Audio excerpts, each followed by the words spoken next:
आज हम लाए हैं क्लास 12th के लिए मोस्ट सब्जेक्टिव क्वेश्चन जो ठीक ना एग्जाम के ड्यूटी से बहुत ही इंपॉर्टेंट क्वेश्चन रहेंगे ठीक ना। तो ये सब क्वेश्चन आप लोगों को याद रहना चाहिए एग्जाम के लिए ठीक ना।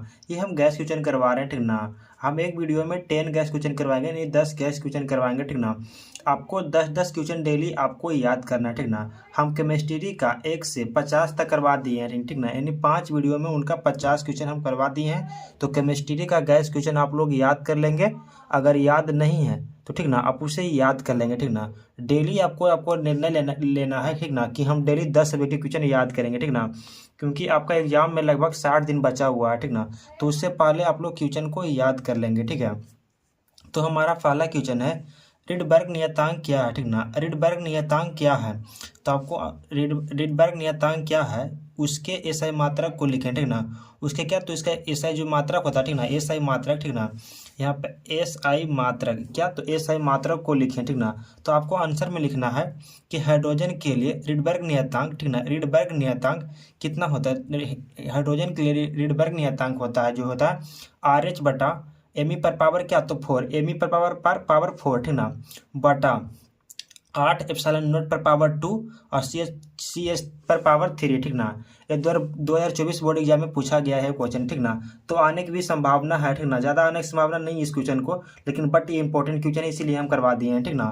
रिडबर्ग नियतांक का ऐसा मात्रक जो होता है मीटर इनवर्स 1 होता है ठीक ना।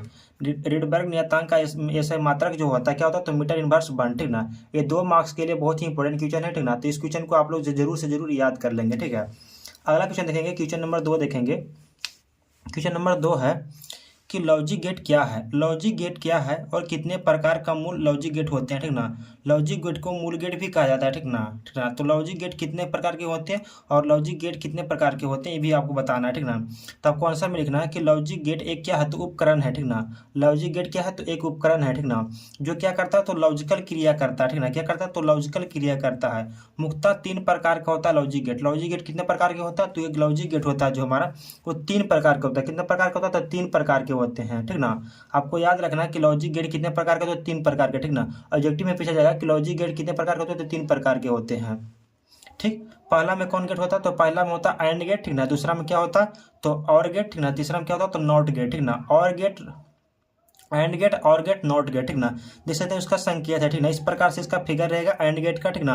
एंड गेट का फार्मूला रहेगा इस प्रकार से ठीक ना, और इसका जो फार्मूला रहेगा जेड इंटू ए बी रहेगा। जेड इंटू क्या रहेगा, तो ए बी। एंड का क्या रहेगा, तो ए बी ठीक ना। एंड का क्या रहेगा, जेड बराबर ए इंटू बी ठीक ना, यानी ए इंटू बी ठीक है।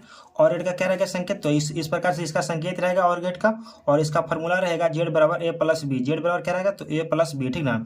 उसी प्रकार से देखेंगे नॉट गेट का ठीक ना। तो देख सकते हैं इस प्रकार से इसका फिगर रहेगा, संकेत रहेगा, उसका फार्मूला रहेगा जेड बराबर ए का कॉम्प्लीट मैक्स क्या, तो ए का कॉम्प्लीट मैक्स ठीक ना, यानी उल्टा। इसको हम उल्टा भी पढ़ते हैं ठीक है। इसका देखेंगे टेबल भी देखेंगे ठीक ना। ये सब का सारा किस चीज़ का टेबल भी देखेंगे। उससे पहले हम आपको करवा देते हैं ठीक ना। ये कम से कम तो 2 मार्क्स और 5 मार्क्स में पूछे जाएंगे ठीक ना। अगर 2 मार्क्स में पूछेगा तो ये भी सब बना देना ठीक ना, तो आपको 2 मार्क्स कंफर्म मिल जाएगा ठीक ना। और 5 मार्क्स में अगर रहेगा ठीक ना, तो इसका टेबल भी आपको बना देना ठीक ना। टेबल बनाने के लिए भी बताएंगे ठीक ना हम, तो वीडियो में बने रहेंगे तो पता चल जाएगा ठीक ना। क्वेश्चन नंबर 3 है जो कि 2 मार्क्स के लिए बहुत ही इंपॉर्टेंट क्वेश्चन है।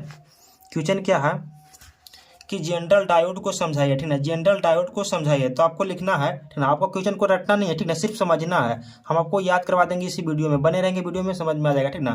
क्वेश्चन को इसी प्रकार से समझा देंगे कि एक वीडियो में बनते ही आपको याद हो जाएगा ठीक ना। आपको सिर्फ क्वेश्चन को ध्यानपूर्वक से सुनना है। तो आपको क्या लिखना है, आंसर में लिखना है इसका, नहीं उत्तर में लिखना है कि जनरल डायोड एक सिलिकॉन अर्धचालक उपकरण है ठीक ना। क्या है, तो जनरल डायोड एक क्या है, तो सिलिकॉन क्या, तो सिलिकॉन अर्धचालक उपकरण है ठीक ना। आपको इतना दूर पहले यहाँ से याद करना है कि जनरल डायोड एक क्या है, तो सिलिकॉन अर्धचालक उपकरण है ठीक ना। इतना याद हो गया होगा। आगे चलते हैं हम।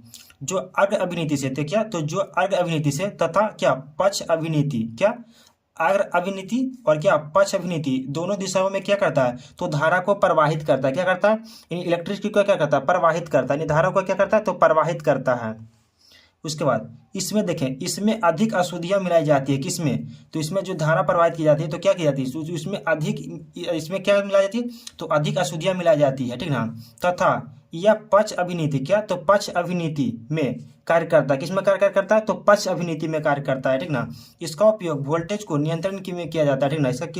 इसका जो उपयोग किया जाता है, किसमें किया जाता है? तो वोल्टेज को नियंत्रण में करते हैं, ठीक ना। जनरल डायोड का उपयोग हम वोल्टेज को नियंत्रण में किया जाता है, ठीक ना। ये बोर्ड एग्जाम के लिए बहुत ही इंपॉर्टेंट क्वेश्चन है, ठीक ना। 24 में नहीं पूछा गया था, लेकिन 25 में जरूर पूछा जाएगा, ठीक ना। तो इस क्वेश्चन को आप लोग जरूर से जरूर याद कर लेंगे, ठीक ना। ये बहुत ही इंपॉर्टेंट क्वेश्चन है। क्वेश्चन को एक बार और हम पढ़ देते हैं, ठीक ना। कि जनरल डायोड को समझाइए, तो आपको लिखना है कि जनरल डायोड एक सिलिकॉन अर्धचालक उपकरण है, ठीक ना, जो अर्क अभिनीति तथा पक्ष अभिनीति दोनों दिशाओं में धारा को क्या करता है? तो प्रवाहित करता है। इसमें अधिक अशुद्धियां मिलाई जाती है, ठीक ना, तथा यह पक्ष अभिनीति में कार्य करता है। इसका उपयोग वोल्टेज को नियंत्रण में किया जाता है, ठीक ना। जनरल डायोड का उपयोग किसमें किया जाता है? तो वोल्टेज को नियंत्रण करने में भी किया जाता है, ठीक ना। ऑब्जेक्टिव में पूछेगा तो किसमें किया जाता है? तो वोल्टेज को नियंत्रण करने में भी किया जाता है। तो ऑब्जेक्टिव भी बना सकते हैं इस प्रकार से। क्वेश्चन नंबर 3 तक हो गया। क्वेश्चन नंबर 4 देखेंगे। क्वेश्चन नंबर 4 देखेंगे। क्वेश्चन नंबर 4 जो कि बहुत ही इंपॉर्टेंट क्वेश्चन है, ठीक ना। ये 2 मार्क्स में क्वेश्चन कंफर्म आएगा, ठीक ना। जिसे आप याद कर लीजिएगा। क्या है? तो लॉरेंज बल को परिभाषित करें, ठीक ना। लॉरेंज बल को क्या करें? तो परिभाषित करें। तो आपको आंसर में लिखना है किसी बिंदु पर विद्युत बल तथा चुंबकीय बल के संयोजन किसी बिंदु पर विद्युत बल तथा चुंबकीय बल के संयोजन को लॉरेंज बल कहते हैं। किसको कहते हैं? तो किसी बिंदु पर विद्युत बल और चुंबकीय बल के तो संयोजन यहाँ पे मेन पॉइंट यहाँ पे है, ठीक ना, कि संयोजन को क्या कहते हैं? तो लॉरेंज बल कहते हैं, ठीक ना। एफ वेक्टर यहाँ पे जो है इसको क्या कहते हैं? तो वेक्टर एफ वेक्टर बराबर क्यू यानी महिली ब्रैकेट ई पर वेक्टर प्लस इंटू इस फार्मूला को आप याद कर लेंगे, ठीक ना। फार्मूला को आप याद कर लेंगे, इतना लिखेंगे 2 मार्क्स आपको मिल जाएगा।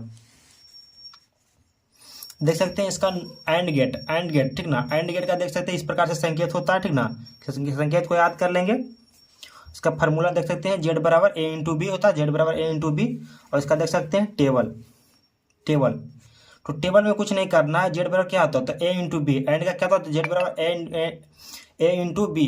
तो यानी गुना करेंगे 1 गुना 1 तो क्या हो जाएगा? 1 हो जाएगा, ठीक ना। 1 गुना 0 तो क्या हो जाएगा? 0 हो जाएगा। 0 गुना 1 तो क्या हो जाएगा? 0 से गुना करने करेंगे तो 0, ठीक है। समझ गए टेबल को? यानी गुना करना, 1 गुना 1 करेंगे तो क्या आ जाएगा? 1 आ जाएगा, ठीक ना, क्योंकि इंटू है, ठीक ना। और 1 गुना 0 करेंगे तो 0, 0 गुना 1 करेंगे तो 0, 0 गुना 0 तो 0। समझ गए होंगे टेबल को? उसी प्रकार से और गेट, ठीक ना। इसका फिगर भी पारना है, यानी संकेत भी पारना है, ठीक ना। तो आपको फुल मार्क्स मिलेंगे। अब और गेट देखेंगे। और गेट क्या है? देखिए और गेट का संकेत इस प्रकार से होता है। इस प्रकार से पहले से बनाएंगे, ठीक ना। जिस तरह से फिगर बना हुआ इसी तरह का बनाना है, ठीक ना, संकेत। और यहाँ पे लिखना है जेड बराबर क्या होता है? जेड बराबर और गेट में तो ए प्लस बी, 2 अक्षर का भी है ए प्लस बी। और गेट का क्या होता है? तो ए प्लस बी। जेड बराबर क्या होता है? ए प्लस बी। और गेट का क्या होता है? जेड प्लस ए प्लस बी, ठीक ना। इसका हम बता देते हैं, ठीक ना। आपको टेबल किसे बनाना है? टेबल बनाने के लिए 1 + 1 जोड़ेंगे तो कितना आ जाएगा? 1 आ जाएगा। 0 + 1 क्या हो जाएगा? कितना जोड़ेंगे तो 1 आ जाएगा। 0 है, 1 है और 0 है तो कितना हो जाएगा? 1 हो जाएगा। और 0 + 0 तो क्या हो जाएगा? 0, ठीक ना। तो टेबल बनाने के लिए आप तो सीख गए होंगे, ठीक ना। इसमें सिर्फ आपको फार्मूला याद रहेगा तो टेबल आपको आसानी से बन जाएगा, ठीक है। क्वेश्चन में देखेंगे 7 देखेंगे जो कि मोस्ट इंपोर्टेंट रहेगा, ठीक ना। टेबल को हम समझा देते हैं, ठीक ना। और गेट हो गया। अब नॉट गेट देखेंगे। तो देख सकते हैं ये नॉट गेट है। नॉट गेट का संकेत इस प्रकार से नॉट गेट का संकेत रहेगा। संकेत में कोई चेंजेस नहीं रहेगा, ठीक ना। संकेत में सिर्फ आपको ऐसे ही रहना है, ठीक ना। यहाँ पे ए दे सकते हैं या जेड दे सकते हैं। यहाँ जेड देते हैं, हम यहाँ ए दे देते हैं, ठीक है, कोई दिक्कत? तो देख सकते हैं जेड बराबर क्या होता है? ए का कॉम्प्लीमेंट, ठीक ना। तो ये उल्टा हो जाएगा। तो यहाँ पर 0 लिखेंगे तो यहाँ पर 1 हो जाएगा, ठीक है। यहाँ पर 1 लिखेंगे तो यहाँ पर 0 हो जाएगा। इसका सिर्फ उल्टा होगा, ठीक ना। उल्टा इसको कर देना है। अगर 0 लिखेंगे तो इधर 1 लिख देंगे, ठीक ना। और इधर 1 लिखेंगे तो इधर 0 लिख देंगे। आगे बता देते हैं, ठीक ना। क्या है? तो नैंड गेट। क्या? तो नैंड गेट, ठीक ना। नैंड गेट का संकेत इस प्रकार से होता है, ठीक ना। इस प्रकार का नैंड गेट का संकेत होता है। इसका फार्मूला होता है जेड बराबर ए इंटू बी का कॉम्प्लीमेंट, ए इंटू बी का कॉम्प्लीमेंट यानी बार। इसको बार भी बोल सकते हैं हिंदी में, ठीक है। इसका टेबल देखेंगे। टेबल को समझा देते हैं, ठीक ना। इसका उल्टा कर देंगे, ठीक ना। गुना करेंगे तो कितना आ जाएगा, 1 आ जाएगा। तो 1 का उल्टा क्या होगा, 0, ठीक ना। उसी प्रकार से इसका गुना करेंगे तो कितना आ जाएगा, 0, 0 आ जाएगा। गुना करेंगे तो क्या हो जाएगा, 1 हो जाएगा। इसी प्रकार से इसका गुना करेंगे तो कितना आ जाएगा, 0, तो गुना 0 हो जाएगा। तो इसका क्या हो जाएगा, उल्टा करेंगे इधर तो 1 हो जाएगा, क्योंकि बार है तो यहाँ उल्टा कर देंगे, ठीक है। जिस प्रकार से 0 है, ठीक ना, तो 0 गुना क्या करेंगे, 0, तो इसका उल्टा क्या करेंगे तो 1 हो जाएगा। टेबल को समझ गए होंगे, देख सकते हैं 0 गुना 0 करेंगे 0, इसका उल्टा क्या हो जाएगा तो 1 हो जाएगा। मतलब उल्टा कर देना, बार रहेगा जिसे यहाँ पर रहेगा चिन्ह, ठीक ना, तो आपको उल्टा कर देना है। देखेंगे लास्ट क्वेश्चन, देखेंगे लास्ट क्वेश्चन है कि डायोड को बल्ब क्यों कहा जाता है। डायोड है को बल्ब क्यों कहा जाता है, ठीक ना। आपको ये बताना है कि डायोड है, डायोड को हम बल्ब क्यों कहते हैं। तो आपको लिखना है कि हम जानते हैं कि बल्ब क्या है, एक ऐसा यंत्र है जो विद्युत धारा को एक ही दिशा में क्या करता है तो प्रवाहित करता है, ठीक ना। बल्ब एक ऐसा यंत्र है जो क्या करता है, विद्युत धारा को एक ही दिशा में क्या करता है तो प्रवाहित करता है, ठीक ना।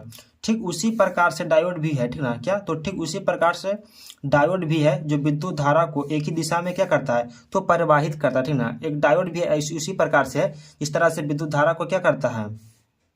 जो बल्ब है कि क्या है, तो ऐसा एक यंत्र है जो विद्युत धारा को क्या करता है एक ही दिशा में प्रवाहित करता है। तो डायोड भी है जो विद्युत धारा को क्या तो एक ही दिशा में क्या करता है तो प्रवाहित करता है। इसीलिए डायोड को एक बल्ब की तरह कार्य करता है। डायोड क्या करता है तो एक बल्ब की तरह कार्य करता है, ठीक ना। हम जानते हैं कि बल्ब एक क्या है ऐसा यंत्र है, ठीक ना, जो विद्युत धारा को क्या तो विद्युत धारा को क्या करता है तो एक ही दिशा में क्या करता है तो प्रवाहित करता है। ठीक उसी प्रकार डायोड भी है जो, ठीक ना, जो विद्युत धारा को क्या करता है तो एक ही दिशा में क्या करता है तो प्रवाहित करता है, ठीक ना। इसीलिए डायोड का एक बल्ब की तरह कार्य करता है। जो डायोड है कैसे तरह कार्य करता है तो बल्ब की तरह कार्य करता है, ठीक ना। तो ये बहुत इंपॉर्टेंट क्वेश्चन है, ठीक ना। ये 2 मार्क्स का क्वेश्चन है, ठीक ना। जो भी सभी करवाए, ठीक ना। डेली आपको याद करना है 10 क्वेश्चन, ठीक ना। 60 दिन कंटिन्यू रहेंगे तो आप जोड़ सकते हैं कि कितना क्वेश्चन रहेगा, ठीक ना। और बहुत ही इंपॉर्टेंट क्वेश्चन है, ठीक ना। आपको एग्जाम में ज़्यादा दिन नहीं बचा है, ठीक ना, मिनिमम 60 दिन बचा है। तो आप कम से कम इस सब क्वेश्चन एक दिन में कितना तो 10 क्वेश्चन याद करने की कोशिश करेंगे, ठीक ना। इस वीडियो में बने रहेंगे तो आपको समझा दिया जाएगा इस प्रकार से क्वेश्चन कि आपको याद हो जाएगा, ठीक ना। आपको रटने की जरूरत नहीं है। तो मिलते हैं किसी नेक्स्ट वीडियो में, तब तक के लिए जय हिंद, जय भारत। चैनल पर नए हो तो चैनल को सब्सक्राइब कर लेंगे।